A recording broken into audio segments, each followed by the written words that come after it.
ఘోరం అండి ఇది. విద్యాశాఖ ఎవరి దగ్గర ఉంది? ముఖ్యమంత్రి దగ్గరనే ఉంది. దానికో మంత్రి లేడు ఇంతవరకు. 24 నెలలైంది కాంగ్రెస్ అధికారంలోకి వచ్చి విద్యాశాఖ మంత్రిని పెట్టలేకపోతున్నారు.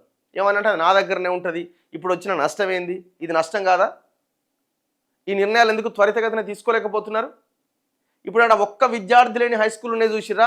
అసలు స్టూడెంట్స్ ఎందుకు వస్తలేరు? విద్యార్థులు రావాలని అవగాహన కల్పించి టీచర్లను పెట్టి స్కూల్ను బాగా చేసి ఆటోమేటిక్గా పిల్లలు వస్తారు. ఆ ప్రయత్నం చేయరు. ఏం చేస్తారు?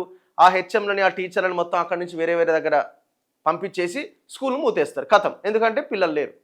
ఎవరి వల్ల లేరు? గవర్నమెంట్స్ వల్ల లేవు. ఇది రాష్ట్రంలో ఉన్న అతి దారుణమైన దుర్మార్గమైన. తెలంగాణ వచ్చిన తర్వాత ఏమైందిరా అంటే ఒక స్కూల్ అని మూతపడ్డాయి.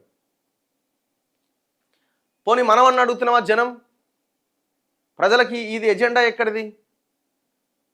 చదువు లేదు, స్కూళ్ళు లేవని ఎక్కడైనా ధర్నాలు జరుగుతున్నాయా?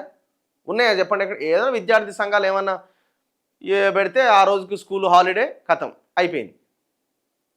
ఏదైనా ఒక ప్రజా ఉద్యమము విద్య మీద, స్కూళ్ళ మీద, వీటి మీద ఏమైనా జరుగుతున్నదా?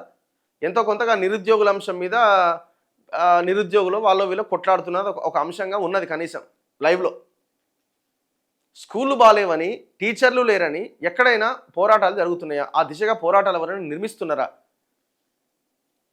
ఇక ఈ పిఆర్టీయులు ఇవన్నీ అసలు ఇక అవి ఎందుకున్నాయో, ఏం చేస్తారో వాళ్ళు, ఇక అది మనం చెప్పలేము. ఏమనంటే ఎలక్షన్లు రేపు పొద్దున ఎమ్మెల్సీలు తీసుకుంటేందుకు తప్ప ఇవి దేనికి పనికి రాకుండా పోయినాయి ఇవన్నీ.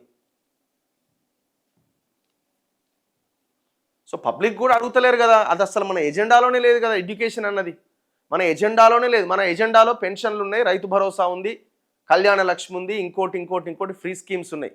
కానీ ఎడ్యుకేషన్ మన మన మన లైన్లో లేదు కదా, మన ఎజెండాలో లేదు కదా.